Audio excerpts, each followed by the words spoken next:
2 दिन पहले तक कुर्द लड़ाके इराक के अंदर खुश थे। वो कुर्द लड़ाके जिनको पूरी तरह से अमेरिका का समर्थन है, हथियार पैसा सब दिया जाता है, जिससे बीच बीच में ईरान पर अटैक किया जाता है।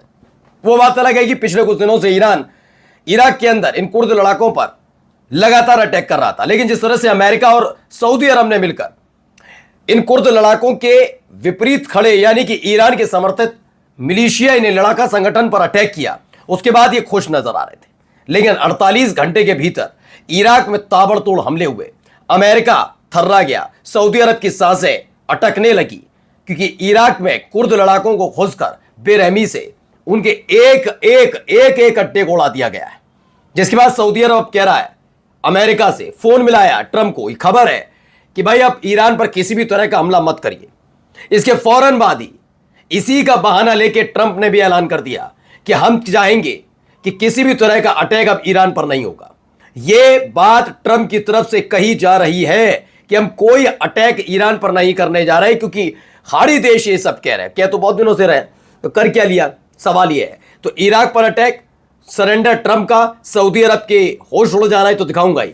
अमेरिका का एक सबसे ताकतवर फाइटर प्लेन धराशायी हुआ, वीडियो निकलकर सामने आई और उसके बाद हड़कंप मचा हुआ है। और क्या क्या हुआ है वो भी आपको दिखाते हैं। नमस्कार, मैं हूं प्राज्वल गौतम और आप देख रहे हैं न्यूज सर्किल। शुरुआत खबर की इससे करेंगे, जरा ये देखिए।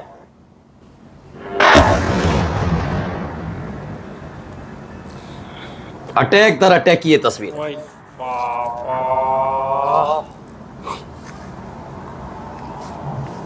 तो ये हमला हुआ, इस हमले की तस्वीर निकल कर आई जब इराक में कुर्द लड़ाकों के अड्डों पर ईरान ने ड्रोन अटैक किया है। न केवल ड्रोन बल्कि मिसाइल अटैक्स की भी खबर निकलकर सामने आई है जब इराक में कुर्द लड़ाकों पर यह अटैक हुआ। एक और देखिए वीडियो।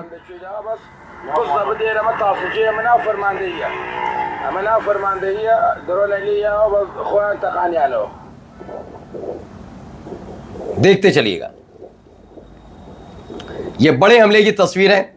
ऐसे वक्त में जब ईरान के मिलिशिया, ईरान समर्थित मिलिशिया संगठन पर अटैक हुआ था सऊदी अरब और अमेरिका की तरफ से, उसके बाद कुर्द लड़ाकों में खुशी की लहर थी और लगने लगा था कि फिर से वो अपने पांव इराक में जमा लेंगे। लेकिन 48 घंटे बाद फौरन ही ताबड़तोड़ हमले ईरान ने कुर्द लड़ाकों पर किए हैं। ये देखिए,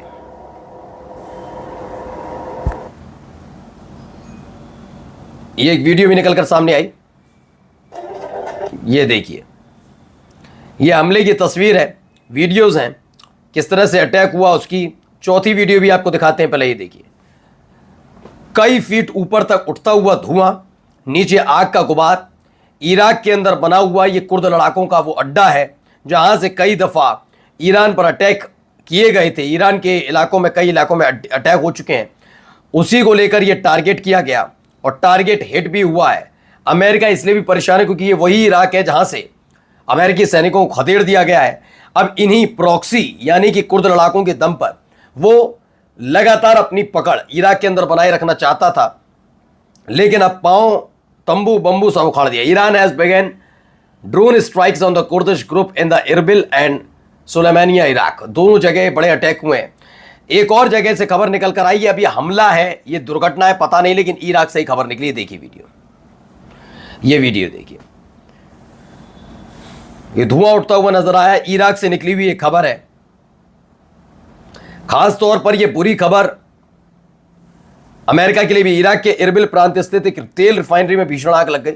आग की ऊंची ऊंची लपटें और धुएं का गुबार दूर दूर तक देखा जा सकता है। कुछ इस तरह के हालात बनते नजर आए। यह तो रहा इराक का लेखा जोखा, लेकिन अमेरिका के साथ क्या हुआ है उसकी भी बात करते हैं। जरा वीडियो देखिए।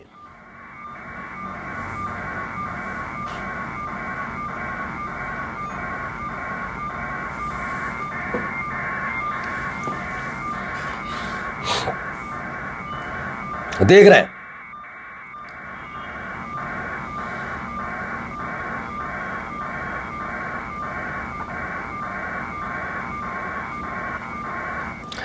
तो यह स्थिति बनी है। दावा है कि अमेरिका के सबसे बड़े शाहकार F-35B स्टील्थ फाइटर जेट का क्रैश वीडियो है। दुर्घटना के बाद विमान में लगी भीषण आग। अमेरिका के कैलिफोर्निया स्थित marine corps air station Miramar MCAS में शुक्रवार को एक F-35B स्टील्थ लड़ाकू विमान दुर्घटनाग्रस्त हुआ।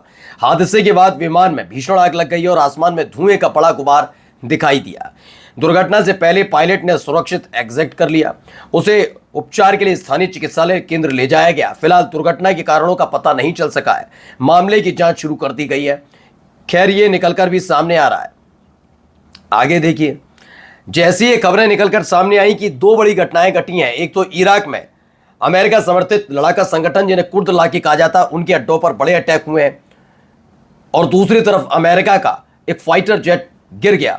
उसके बाद सऊदी अरब सामने आया। सऊदी अरब को पता है कि उसने जो ईरान समर्थित लड़ाका संगठन पर अटैक किया, तो अगला टारगेट कहीं सऊदी अरब न हो जाए। अब सऊदी अरब का दावा है कि सऊदी अरब के क्राउन प्रिंस है मोहम्मद बिन सलमान, उन्होंने डोनाल्ड ट्रंप को कॉल किया, प्रेसिडेंट डोनाल्ड ट्रंप, और डिमांड की है, मतलब बैग्ड कहिए, निवेदन कहिए, भाई सऊदी अरब के हिसाब से तो बैग्ड शब्द सही है, कि अब ईरान पर कोई हमला मत करिए। एक्सियोस की खबर है कि इस पर उन्होंने अपील की है मोहम्मद बिन सलमान ने कि ईरान पर किसी भी तरह का अटैक ना किया जाए। यानी हुती लड़ाकों के नाम पर सना पर जो अटैक किया था, उसका खामियाजा भुगत कर अब सऊदी अरब डरा हुआ है। दूसरा और कदम उठाया उसने, इराक वाला मामला, उस पर भी अब डरा सहमा नजर आ रहा है। अब इन सब के बीच सामने आता है ट्रुथ सोशल पर डोनाल्ड ट्रंप का बयान। तो भैया ये बताते हैं, the USA is locked and loaded and ready to go against the Islamic Republic of Iran at levels of the military terror, strength and power not seen since World War second. उन्होंने कहा कि द्वितीय विश्व युद्ध के बाद इससे भीषण हमला कभी किसी ने, पूरी दुनिया ने नहीं देखा होगा। इतना बड़ा हमला करने की पूरी तैयारी अमेरिका ने कर ली है, ये कहते हैं ट्रंप। फिर कहते हैं आगे, डेस्पाइट दिस, इसके बावजूद भी, we have just been asked by Iran and other Middle Eastern country to hold off any attack in that perimeters of deal has been agreed to. इसके बाद कहते हैं कि ईरान ने भीख मांगी as per the Donald Trump, और जो मिडिल ईस्ट के कई देश हैं वो कह रहे हैं कि ईरान पर अटैक ना किया जाए। यानी ईरान का जिक्र भी ट्रंप कर रहे हैं। इनके किसी भी बयान का कोई पुख्ता सबूत कभी निकलकर सामने नहीं आता ट्रंप के। फिर से ट्रंप ने वही बयानबाजी की है। ट्रंप की बयानबाजी का मतलब इसलिए भी समझिएगा क्योंकि एक दिन बाद जब सोमवार को मार्केट खुलेगा, इसीलिए इनके देश में इनकी तू होती है कि अपने सहयोगी जो इनके उद्योगपति हैं उनको फायदा पहुंचाने के लिए इस तरह के बयान देते हैं। जब इस तरह का बयान ट्रंप देते हैं तो मार्केट चढ़ता है अमेरिका का, और उसका फायदा उनके दोस्त उठाते हैं, और शाम होते होते या दूसरे दिन तक वो फिर से युद्ध जारी रखने का ऐलान करते हैं और मार्केट धरधराकर गिर जाता है, बड़ा बस खत्म। इस तरह वो मोटा पैसा कमा लेते हैं। फिर से वही करने की कोशिश हो रही है। धमकी दी जा रही है कि ईरान ने कहा इसलिए हम युद्ध रोक रहे हैं। और जाते आते जरा देखिए क्या हुआ। Minuan Gelori, you are proceeding in southern corridor, money territorial waters. You have no permission to cross the Strait of Hormuz. This is Sepah Navy warning you to alter your course and turn back. तो दावा है कि America की navy के संरक्षण में एक oil tanker straight of Hormuz से गुजरने की कोशिश कर रहा था, जिसके बाद IRGC ने वीडियो जारी की है जिसमें उस ऑयल टैंकर को चेतावनी दी गई कि बिना अनुमति के आप यहां से गुजर रहे हैं, अगर कोई हमला होता है तो इसके जिम्मेदार आप होंगे, इसलिए वापस लौट जाए। फिर खबर है कि वो ऑयल टैंकर खदेड़ दिया गया। नमस्कार।